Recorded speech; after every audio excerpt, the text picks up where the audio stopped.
Bonjour à tous, aujourd'hui on se retrouve pour un nouvel épisode de Je te sers quelque chose. Pour vous rappeler le concept, on rencontre quelqu'un qui a un métier un petit peu atypique et on essaye de comprendre les backstage de son métier. Aujourd'hui on se retrouve avec Manon. Hello, merci pour l'invitation. Mais avec plaisir Manon, écoute, je te sers quelque chose. Ce petit oasis, merci. Magnifique. Écoute Manon, tu n'es pas là par hasard, tu as un métier atypique. Un petit peu, ouais. Donc est-ce que tu peux nous dire quel est ton métier ? Alors j'ai lancé une agence d'UGC, donc UGC c'est User Generated Content, qui signifie contenu généré par les utilisateurs. Donc nous en gros pour simplifier et clarifier un petit peu ce qu'on fait, on va aider les marques à produire du contenu vidéo, surtout du contenu publicitaire, pour leur communauté, pour leurs réseaux sociaux. Donc quand on dit user, généralement ça part des clients ou des utilisateurs des marques, sauf qu'aujourd'hui ça s'est un petit peu professionnalisé. Donc on prend plus uniquement des utilisateurs et des clients des marques, on prend aussi des créateurs de contenu UGC. Donc c'est un petit peu monsieur et madame tout le monde, comme toi et moi, mais qui ont quelques skills en création de contenu, ou en tout cas qui aiment bien créer du contenu sur les réseaux sociaux, et du coup qui pour leur marque préférée aimeraient bien faire des vidéos, des reels, des TikTok, des contenus publicitaires. Et nous du coup, ce qu'on fait avec l'agence Cosmi, donc c'est l'agence que j'ai fondée avec Martin Vix, mon associé, ça va être de mettre un petit peu en lumière les bénéfices produits et toute la marque en fait de par ces vidéos-là. En gros, la différence principale entre UGC et influence, c'est que l'influence, tu vas choisir un influenceur pour son audience, pour sa communauté. En fait, tu vas vouloir toucher tout simplement les followers qu'il a sur les réseaux sociaux. Alors qu'un créateur UGC, lui, il va pas forcément publier sur ses réseaux. Il a d'ailleurs potentiellement pas de réseau ou pas d'abonnés. Ça peut être vraiment monsieur ou madame tout le monde. Nous, ce qu'on va lui faire, c'est qu'on va lui demander une vidéo. La vidéo, on va récupérer la vidéo et on va l'envoyer à la marque. Et c'est la marque qui va l'exploiter sur ses réseaux. Donc soit en organique, donc sur le Insta ou le TikTok de la marque, soit directement en publicité. Mais du coup, le user n'aura pas forcément cette publication sur ses réseaux. Ça veut dire que la personne qui fait des vidéos pour une marque, ça peut être ma grand-mère. Carrément. Et d'ailleurs, on recherche des grand-mères. Donc, si ta grand-mère veut, on peut lui envoyer le petit formulaire. Alors, je sais pas si elle sera très à l'aise à la caméra, mais bon, ça peut être sympa. Ouais. On prend tout type de profil.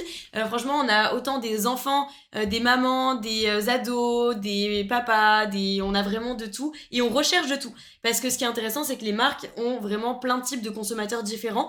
Et nous, avec l'UGC, on essaye de mettre justement en lumière chaque type de consommateur. Donc, il faut qu'on puisse refléter tous ces profils et tous ces personas. Mais le problème, c'est que parfois, les personnes lambda ne vont pas avoir, je sais pas, ce talent un peu de comédien, etc. Et c'est compliqué pour quelqu'un de lambda de se mettre dans la peau d'un personnage, de faire semblant d'être l'utilisateur ou le consommateur d'une marque, etc. Enfin, comment est-ce que tu fais ? Parce que c'est un peu une sorte de casting, finalement. Alors oui et non, parce que en fait ceux qui sont créateurs UGC ont déjà, tu vois, un portfolio, donc c'est eux qui ont envie de créer du contenu pour les marques. Et c'est d'ailleurs pour ça qu'on prend pas des vrais utilisateurs, en tout cas pas tout le temps des vrais utilisateurs des marques, parce que comme tu l'as dit, c'est difficile pour monsieur et madame tout le monde de créer du contenu, ou en tout cas d'avoir les codes que nous on peut avoir parce qu'on travaille sur les réseaux sociaux. Donc en gros, ce qu'on fait pour recruter un petit peu ces créateurs de contenu, c'est que on a un formulaire de contact où justement toutes les personnes qui veulent rejoindre notre base de données vont remplir ce formulaire avec leur portfolio, leur nom, leur prénom, numéro de tirette, etc. Et nous, dès qu'on a une demande d'une marque, on va publier un brief sur notre groupe WhatsApp. Aujourd'hui, on a plus de 400 créateurs de contenu UGC, des hommes, des femmes, tout type de créateurs. Et en fait, le but va être de mettre le brief, donc avec toutes les informations, pour savoir si le créateur correspond aux critères. Donc on va mettre principalement les informations d'âge, de genre, de localisation, etc.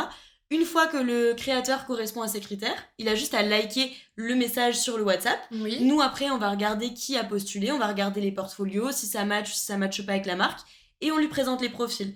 Donc il y a déjà une grosse présélection en amont. C'est une sorte un peu d'agence de comédien ou mannequin, c'est le même principe. C'est ça, c'est le même principe. En fait, t'as ton panel de talents que tu vas présenter à ton client. Exactement.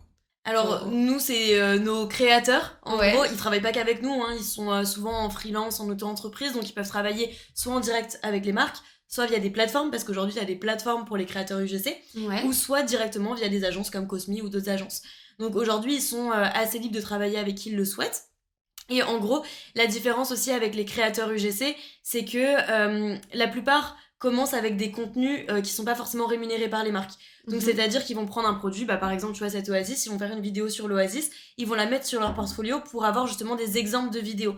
Et ça c'est hyper intéressant pour que la marque puisse se projeter, c'est-à-dire comment la personne parle, comment elle présente face à la caméra, quels sont ses skills en montage, est-ce qu'il y a une bonne luminosité, un bon micro, etc. Donc la personne qui a besoin de la vidéo n'a pas besoin de s'occuper du montage, n'a pas besoin de s'occuper du lieu de tournage, de faire un casting, etc. Donc c'est un peu quelque chose clé en main. Tout clé en main. En gros, pour t'expliquer comment ça fonctionne, on a un client qui nous appelle et qui nous dit... prenons par exemple un exemple concret, on va prendre Decathlon qui sort un nouveau vélo.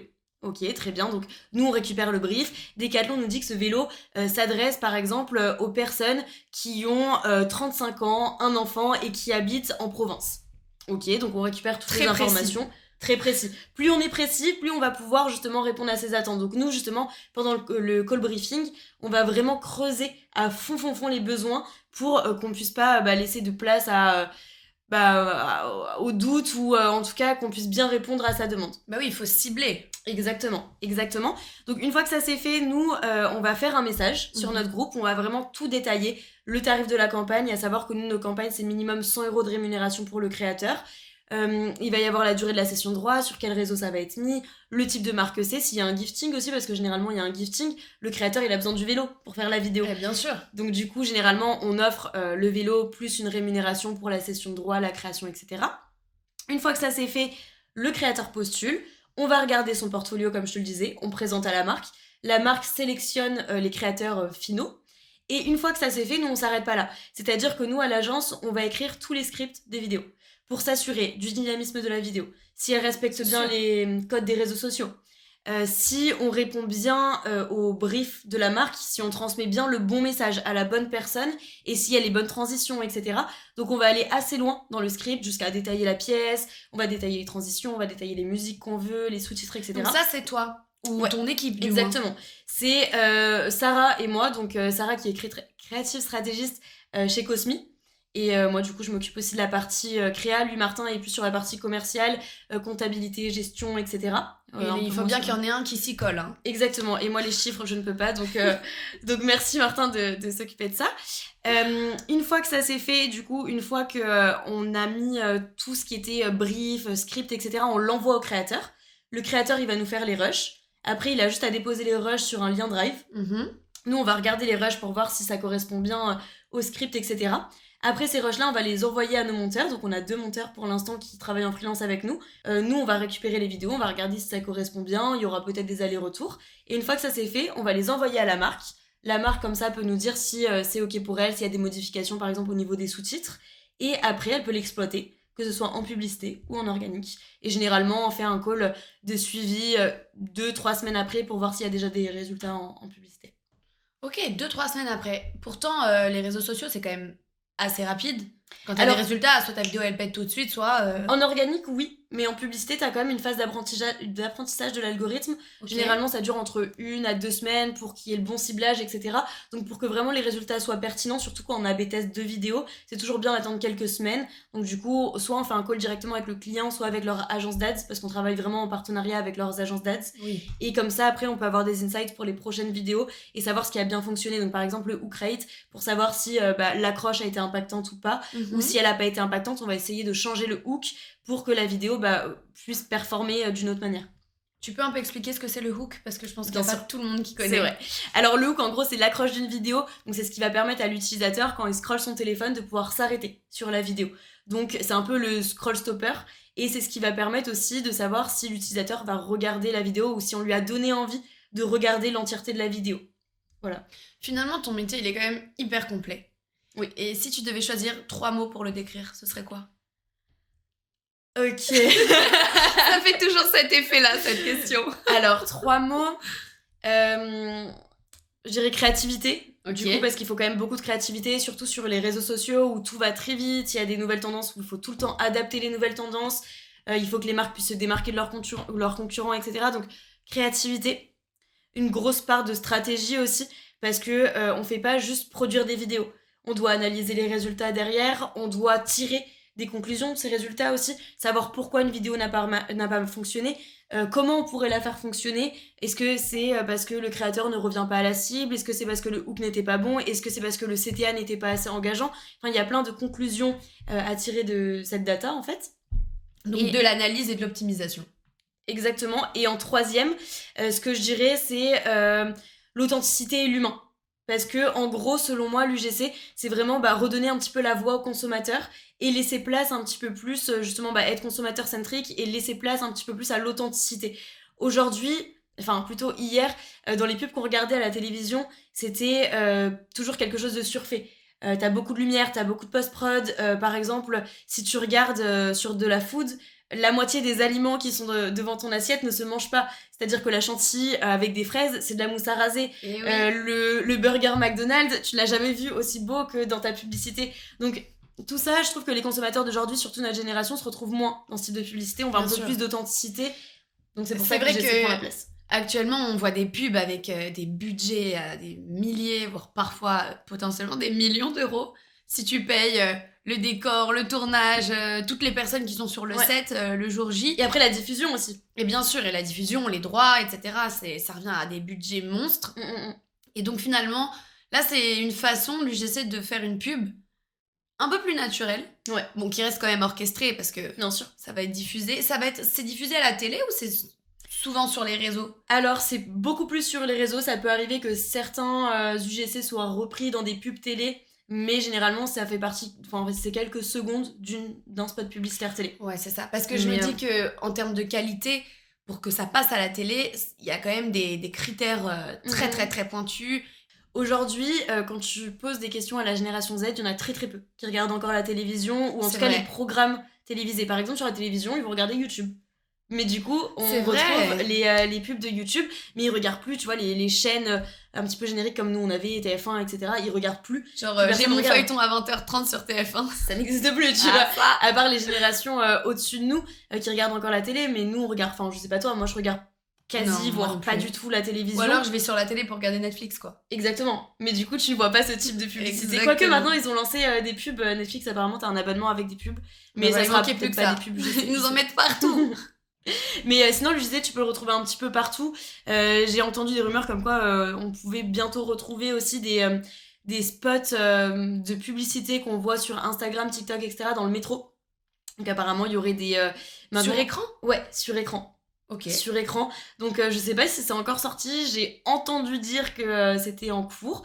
Donc à voir. Donc potentiellement, ça prendrait une plus grosse dimension. Mais pour l'instant, c'est vraiment principalement sur les réseaux sociaux qu'on voit de l'UGC.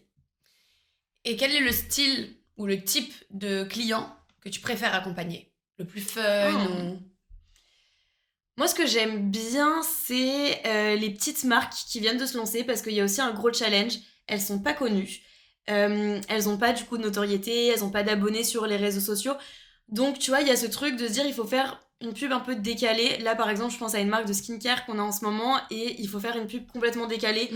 Quelque chose de très coloré, très pétillant, etc. Donc, on s'est bien amusé au niveau du script. Par exemple, le hook, c'est la créatrice, elle se met des carottes râpées sur la tête, donc tu vois un truc un peu what the fuck, tu regardes ça sur ton téléphone, tu te dis mais qu'est-ce qu'elle est en train de faire, tu vois. Et en fait c'est parce que le produit, dedans il y a des carottes, en fait c'est fait à base de carottes cake, etc. Donc du coup le hook, pour que les personnes s'arrêtent, on s'est dit et si on lui mettait des carottes sur la tête. Et du coup là on est en train de produire la vidéo, donc j'ai hâte qu'on monte cette vidéo pour la montrer au client, mais en tout cas le client était plutôt fan du script. Du coup, c'est des vidéos un peu décalées comme ça, j'adore. Sinon, j'adore aussi suivre des clients sur du long terme parce qu'on peut tester plein de formats. Tu vois, on teste par exemple des micro-trottoirs, on teste des podcasts, on teste des challenges. Enfin, il y a plein de formats, c'est pas que du témoignage, l'UGC. Ça peut être de l'unboxing, ça peut être, comme je te le disais, des formats un peu plus... divertissants comme les micro-trottoirs où on va poser des questions à des gens dans la rue. Ça va être des podcasts comme on est un petit peu en train de faire mais où on parle d'un produit par exemple. Ça peut être vraiment tout et rien. On essaye de reprendre des trends aussi qu'on peut adapter envers la marque. Donc voilà, il y a plein de choses. Et ce que j'aime par-dessus tout, c'est la diversité et justement la petite touche créa qu'on peut mettre à chaque fois. Là où je t'ai rencontré, plus ou moins, on va dire virtuellement, c'est sur LinkedIn. Ok. Et c'est hyper drôle parce que je me dis... On est assez jeunes et on n'est pas sur LinkedIn normalement, ou peu.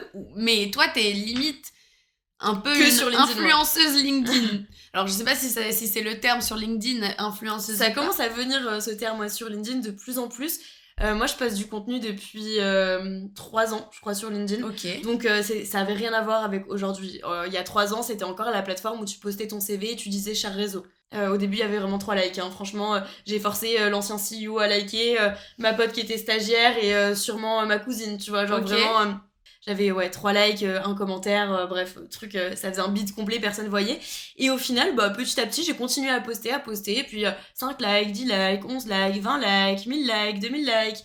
Et au final, après, ça a un petit peu monté, donc c'est pas les mêmes proportions que sur TikTok et Instagram, tu vas pas faire autant de vues, autant de likes, mais sur un réseau professionnel où tu peux générer du cash, où tu peux générer des leads, où tu peux créer des partenariats, etc., être visible professionnellement, c'est hyper intéressant. En fait, il y a tellement de choses à faire au niveau B2B sur LinkedIn que c'est hyper intéressant et qu'aujourd'hui, selon moi, un fondateur doit être sur LinkedIn pour parler de sa marque et de sa marque employeur. Nous, LinkedIn, ça nous apporte beaucoup de choses.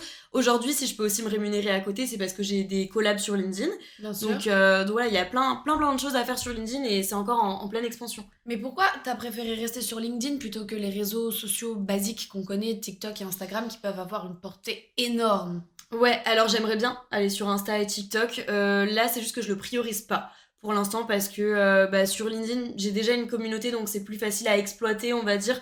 En plus, sur LinkedIn, c'est principalement du texte ou du carrousel. C'est pas de la vidéo et la vidéo, ça demande quand même beaucoup d'investissement, Ça, c'est sûr. que ce soit en temps, en argent, etc. Donc pour l'instant, je l'ai pas priorisé, mais c'est quelque chose que je veux faire. Donc voilà, je pense 2024, c'est un peu le challenge que Allez. j'aimerais bien me lancer, TikTok, Insta. Pourquoi pas, mais pour l'instant, ouais, LinkedIn, en tout cas, je resterai sur cette plateforme parce que c'est une plateforme qui m'apporte beaucoup et aussi où il y a moins de concurrence, entre guillemets, parce Ça, que tout le c'est monde a sa certain. place, mais du coup, c'est plus intéressant. Et puis, les personnes qui sont sur LinkedIn ont généralement un but vraiment B2B, alors que quand t'es sur Insta, TikTok, t'as quand même beaucoup de B2C, etc. Ça reste intéressant, mais je touche moins, en tout cas, mon cœur de cible. Donc là, ça fait combien de temps que t'as Cosmi? Depuis juin, donc quelques mois, là, ça va faire 5 mois. Et ça fait combien de temps que t'es dans l'UGC en général? 5 mois. D'accord, donc avant ça, t'étais dans l'influence. l'influence. Ouais, dans l'influence. En fait, c'est plus ou moins de l'influence, mais il y a un autre style, un peu Ouais. tourné, quoi. Un peu On reste dans de twisté. la création de contenu pour les Bien réseaux sûr. sociaux, mais vraiment ce qui change, c'est où est-ce qu'on diffuse le contenu. Il y en a un, du coup l'influence, on le diffuse sur les réseaux sociaux de l'influenceur, Oui. et l'autre, l'UGC, on va le diffuser sur les réseaux sociaux de la marque. Il y a encore des marques qui ne connaissent pas forcément leur cible et qui pensent savoir qui achète leurs produits, mais qui n'analysent pas vraiment. Ça, c'est des petites marques, non? Bien sûr, mais généralement les grosses marques, elles savent déjà comment faire de l'UGC, mais elles ont déjà les contacts, soit d'agences. En gros, le contenu, il faut qu'il soit esthétique, bien évidemment, mais on a aussi ce truc un peu ugly ads, où c'est des contenus qui sont en fait hyper spontanés, hyper authentiques, et qui marchent tout autant.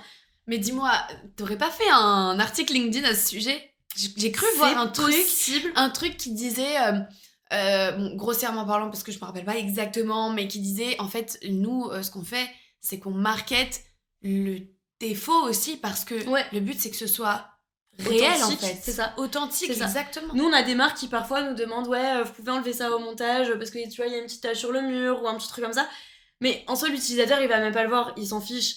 Donc parfois, il y a Mais des c'est un marques peu qui le but se prennent... du truc c'est aussi. ça. Il y a des marques qui se prennent trop la tête sur des détails et qui sortent pas la vidéo à temps et du coup, soit la trend elle est passée, soit du coup, on aurait pu tester autre chose. Enfin, en gros, dès qu'on a un contenu, il faut le tester, il faut tester un maximum de contenu. C'est l'opportunité qu'on a avec l'UGC, c'est de pouvoir représenter beaucoup de personnes différentes grâce à la diversité des profils. C'est de pouvoir tester un maximum de formats grâce au prix des vidéos et au temps de production. Le temps de production, en général, c'est 7 à 14 jours. Donc c'est beaucoup moins. Mais il y a une histoire de timing dingue dans ce concept-là, parce que si t'es en retard sur la trend, déjà, t'es un flop total. Complètement. Et les réseaux, ça va beaucoup trop vite. Donc ouais, en effet, dès que t'as une idée, il faut tourner la vidéo, scripter, tourner, monter et publier. Et à ton avis, ça va être quoi l'avenir de l'UGC? C'est vrai que c'est une question assez dingue comme ça, parce que en vrai, qui es-tu pour connaître l'avenir? Bien évidemment. Mais t'es dans le métier, et je pense que tu peux un peu sentir quelle est la tendance, et c'est hyper important pour toi parce que c'est ton métier, donc exactement, il faut que ce soit quelque chose de viable sur la durée. Donc qu'est-ce que t'en penses? Moi, je pense qu'il va y avoir 2 tendances qui vont se dessiner. Une tendance hyper authentique où on va justement avoir des consommateurs qui savent pas trop créer des vidéos, mais qui vont justement créer du contenu pour les marques. Et d'un autre côté, on va avoir les créateurs UGC qui, eux, vont prendre un très gros level en termes de création de contenu et qui vont justement pouvoir créer du contenu pour les marques, pour leur publicité, mais peut-être même, tu vois, du contenu un peu plus permanent. C'est-à-dire qu'un créateur va pouvoir potentiellement, selon moi, hein, suivre une marque, je sais pas, sur 6 mois, 1 an, et devenir en fait créateur Un de peu contenu comme pour cette l'égérie, marque. quoi. Ouais, un peu. Ok, maintenant c'est l'heure du dernier tips. C'est parti. Je pense que le dernier tips pour les créateurs, ça serait ne pas avoir peur de se lancer. Parce que nous, on a pas mal de personnes qui étaient pas de base dans notre base de données créateurs, qu'on allait chercher, tu vois, un peu sur Instagram, TikTok, qui faisaient pas du tout de création de contenu, mais on voyait que leur réel était plutôt sympa, et du coup, on les a Il y avait du sur... potentiel. Il y avait du potentiel, exactement, il y avait du potentiel. Du coup, on s'est dit, on va leur envoyer un message privé, on a commencé à faire une vidéo avec eux, ça a bien fonctionné, puis après, on a commencé à faire une deuxième vidéo, troisième vidéo, etc. C'est arrivé avec une de nos créatrices qui s'appelle Mélanie. Depuis, on l'a mis, je crois, une fois par semaine sur une campagne, alors que de base, elle savait même pas ce que c'était l'UGC, tu vois. Ouais. Et ouais, je crois que bah, nous, on a commencé l'agence en juin. Je pense que Mélanie, on a dû la recruter en juillet. Et depuis, pratiquement toutes les semaines, on collabore avec elle. Donc, ouais, ne pas avoir peur d'essayer, parce qu'au début, Mélanie était pas du tout à l'aise face caméra. Elle voulait pas vraiment faire de vidéo face caméra. Et aujourd'hui, bah, elle a complètement pris le truc. Elle est hyper à l'aise, elle adore faire ça. Alors, actuellement, elle a quand même quelques abonnés. Je crois qu'elle a genre 5000 abonnés sur Insta, tu vois. Mais elle partage juste sa vie de famille, pas forcément des recommandations produits, etc. Donc, elle a pas cette routine un peu influenceur comme on peut voir sur les gros influenceurs ou même les middle. Mais juste, elle aimait créer du contenu. Et en gros, elle a réussi à se professionnaliser et à se mettre devant la caméra, chose qu'elle ne faisait pas avant, pour justement l'UGC et pour parler des marques qu'elle aime bien. Manon, c'était un très bel épisode. Mesdames et messieurs, merci d'avoir suivi cet épisode de Je te sers quelque chose avec Manon. Et on se retrouve très bientôt pour un nouvel épisode. Merci. J'ai bugué, hein. Ouais, un petit peu. C'est pas grave.